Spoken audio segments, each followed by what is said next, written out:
रीवा नगर निगम सरकार ने वर्ष 2024-25 का बजट आज परिषद में के समक्ष पेश कर दिया है। यह बजट भी पिछले वित्तीय वर्ष की जनहित ऐसी बताई जा रही है, जिसमें स्वास्थ्य, शिक्षा, सौंदर्य एवं विकास कार्य की बात कही गई। हालांकि इस बजट में भी तोड़ो बनाओ जैसी योजनाओं का ज्यादा बल दिया गया है। पुराने वित्त वर्ष की भांति स्वच्छ भारत मिशन, तालाबों के संरक्षण, चौधरीकरण, स्कूलों के उन्नयन, पशुओं की बधियां कारण और महापुरुषों के मूर्ति लगाने जैसी चीजों पर बल दिया जा रहा था। इधर पेश किए गए बजट में स्मार्ट प्याऊ कन्या पाठशाला में 2 घंटे कोचिंग क्लास की सुविधा जैसी बातें कही गई हैं। एक बार फिर पेश किए गए बजट में निर्मित पार्कों के रखरखाव एवं समुद्रीकरण के लिए 200 लाख का प्रावधान किया गया है।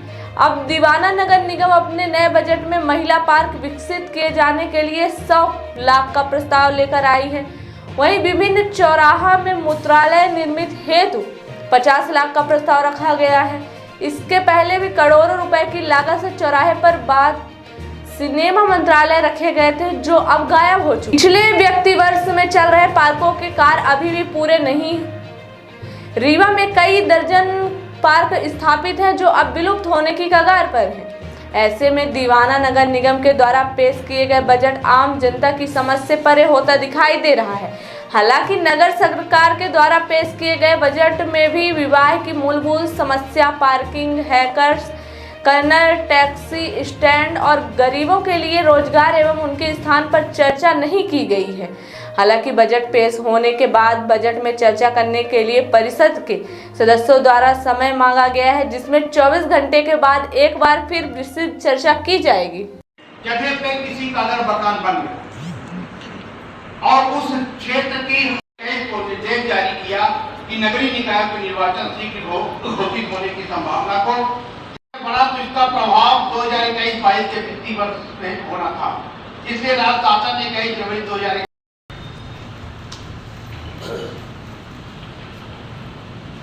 माननीय अध्यक्ष महोदय, तमाम टीम से आपने चर्चा के लिए आमंत्रित किया, उसके लिए धन्यवाद।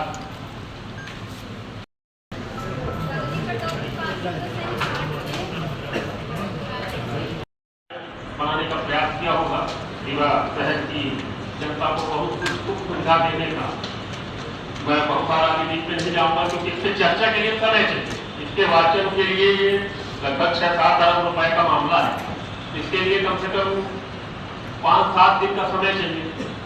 1 अरब रुपए के हिसाब से अगर देखा जाए तो 5-7 दिन। तो अगर आप समय दें, बैठक में जितना समय मिल जाए, जो आपको लगे, मेरे बात से अगर सहमत हो, 1 दिन, 2 दिन, 3 दिन, जो भी के लिए तैयार। बजट में का चर्चा कर लेते हैं, समय बढ़ा होगा। ठीक है, ठीक है, धन्यवाद।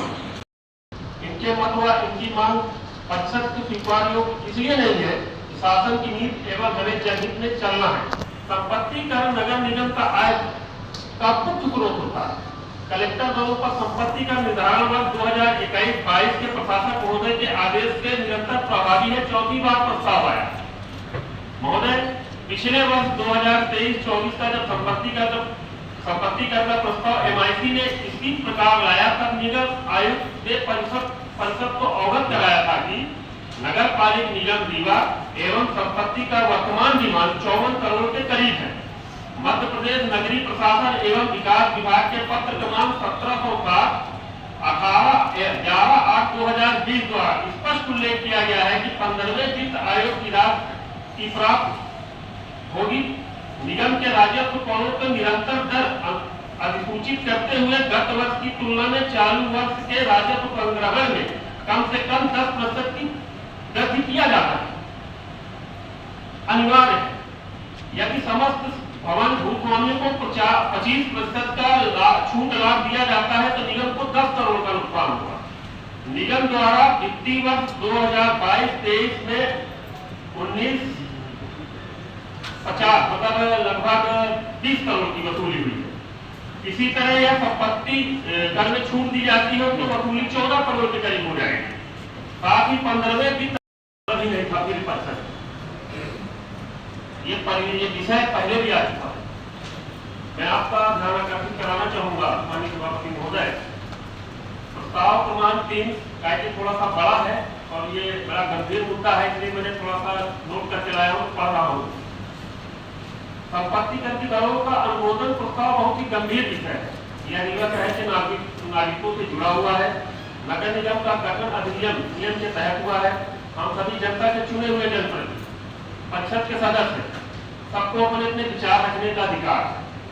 विचार थोपा नहीं जा सकता। मुझे लग रहा है कि MIC अपने ये विचार जो है हम लोगों को थोपना चाहती है।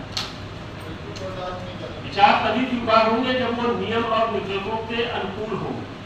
ये बिल्कुल नियम और निर्देशों के अनुकूल नहीं है, इसलिए हम पर इसको थोपने का कोई प्रयास नहीं है।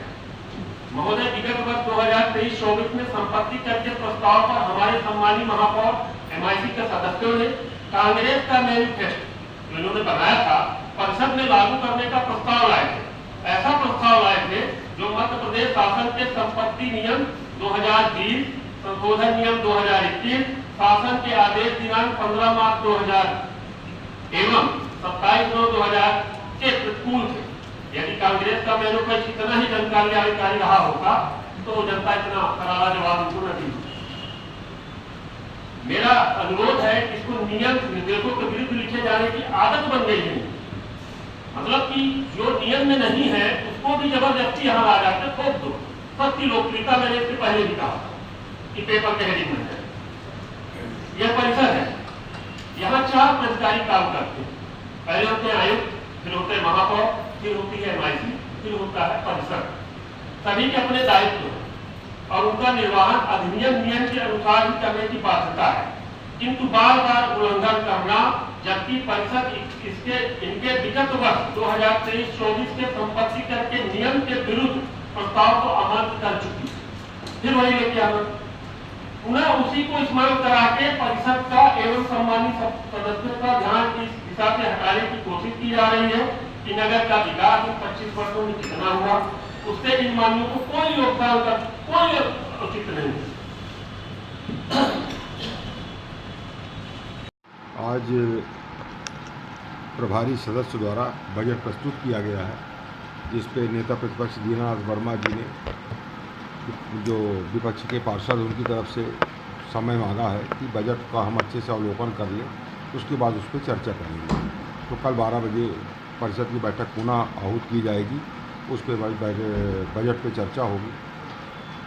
कितना का बजट है? ये विस्तृत वो मतलब व्याख्यान किया गया था, इसको क्या समझ में आता है, जनहित में है या फिर कुछ विकास कार्य है? तो ये बजट की कापी तो अभी हमने भी नहीं देखी है, आज मिला है, सब लोग देखेंगे, देखते हैं क्या कैसा है। कितने करोड़ का प्रयास, कुछ अरब का बजट बताया, अभी क्लियर उन्होंने नहीं कर पाए हैं और इस पर चर्चा कल ही होगी। तो पूरा अभी हमने भी बजट को देखा नहीं है।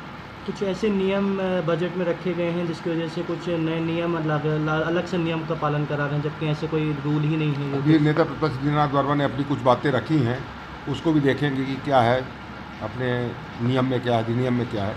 उसके बाद जैसा भी नियम में होगा, अधिनियम में, उस हिसाब से कार्रवाई होगी। बजट को पढ़ने के लिए आपके द्वारा 24 घंटे का समय दिया। हाँ, कल 12 बजे बैठक की विशेष बैठक होगी, उसी पे फिर से चर्चा होगी। बैठक पे बजट पे चर्चा कल 12 बजे होगी। Somany tiles, perfect marketing. हमारे यहाँ उपलब्ध है wall tiles, elevation, floor tiles, parking tiles, sanitary के सभी आइटम। एक बार सेवा का अवसर अवश्य प्रदान करें। उचित और सस्ते रेट पर अच्छी कंपनियों के सभी सामान उपलब्ध। हमारे पास सोमानी कंपनी टाइल्स का डीलरशिप है। इसके साथ ही साथ हमारे पास फिनोलेक्स पाइप कंपनी का भी डीलरशिप है और पूरा प्रीमियम मटेरियल पे हम काम करते हैं और बहुत ही रिजनेबल रेट पे रहता है। और जो भी नई डिज़ाइन लॉन्च होती है वो सारी डिज़ाइनें हमारे पास अवेलेबल होती हैं। हमारा पता है Shilpi city perfect marketing tiles, shop समान तिराहा रीवा। अधिक जानकारी के लिए संपर्क करें 97 52 54 27 64 या फिर 83 19 31 79 64। हमारा टेलीफोन नंबर है 076 62 40 70 64।